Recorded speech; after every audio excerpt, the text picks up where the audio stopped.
The apartment is about 20 feet by 10. There is a bed, a hot plate, a mini fridge, and a boiler she shares a wall with. The floorboards over her head belong to somebody else's living room. She is 60 years old, she cooks for a living, and she rides the bus nearly 2 hours each way to do it. The rent is $800, less than half what the street above her charges. There are 2 ways out of the room, a side door up 5 steps, and a window at pavement height held open by an Amazon package. At least 100,000 New Yorkers live in informal basement and cellar units.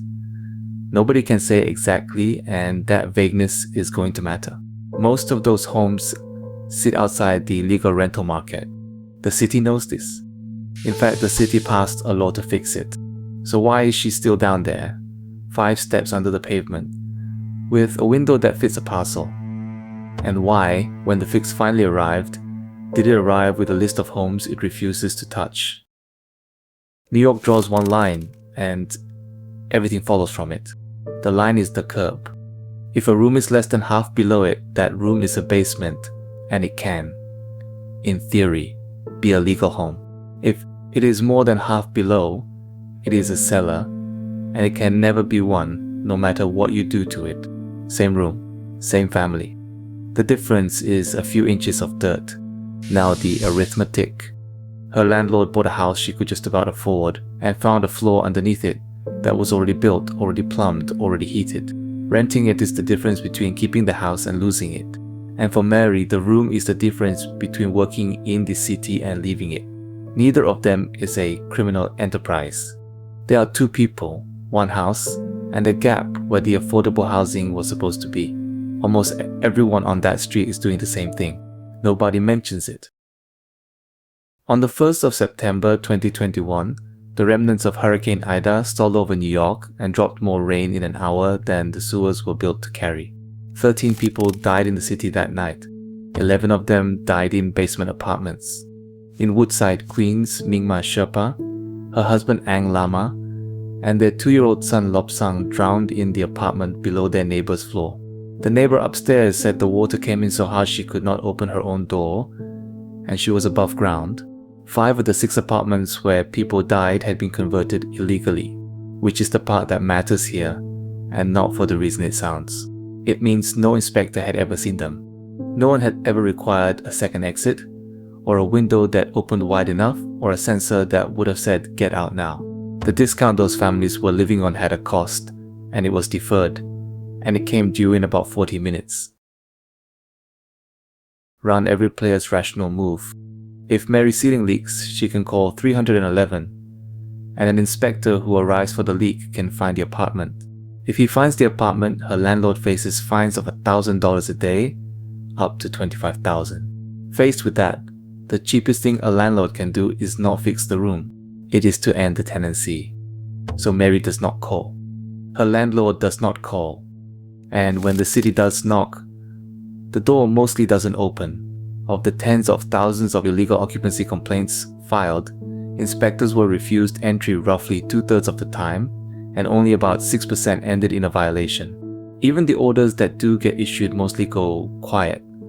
Of more than 1,700 vacate orders sent to basement homeowners in 5 years, well over half were never followed up. Every player behaves rationally. The tenant protects her housing by staying invisible. The landlord protects his house by staying invisible. The city protects the housing supply by not looking too hard. And the result is a layer of the city that cannot be counted, cannot be inspected, and cannot be warned. In 2019, New York tried. It ran a pilot in East New York to take illegal basements and make them legal and safe. The first pathway of its kind in the city. Here is what happened to it. The program identified 102 candidate buildings. Nearly all of them were knocked out by rules that had nothing to do with the basement. A parking space the zoning demanded, a ceiling that needed to be 7 feet 6, meaning you would have to excavate under your own house, a floor area calculation that counted the room as new space even though nothing was built. 9 homeowners made it far enough to be retained. By the middle of 2025, the number of conversions actually completed was 0.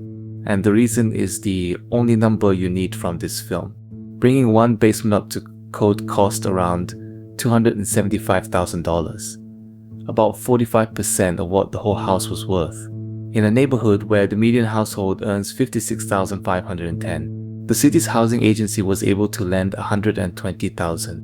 So the fix existed. It simply cost more than the house, and more than twice what the city could lend against it. Be fair to the rules first, because their logic isn't stupid.